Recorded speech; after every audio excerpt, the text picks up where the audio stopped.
శ్రీమాత్రే నమః. మోగపంచతిలో పాదరంశతికులో 93వ శ్లోకాన్ని భావాన్ని చెప్పుకుంటున్నాం.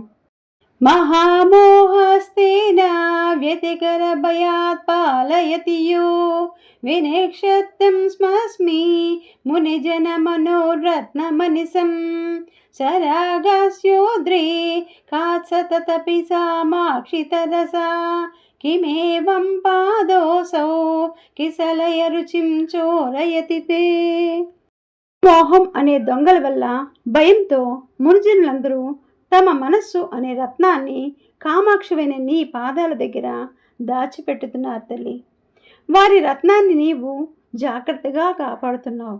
ఆ రత్నం వల్ల నీ పాదం ఎర్రగా ఉద్రేకాన్ని పొంది చిగురుటాకులా కాంతిని కోరుతున్నట్లుగా ఉన్నది. ఓం శ్రీమాత్రే నమః.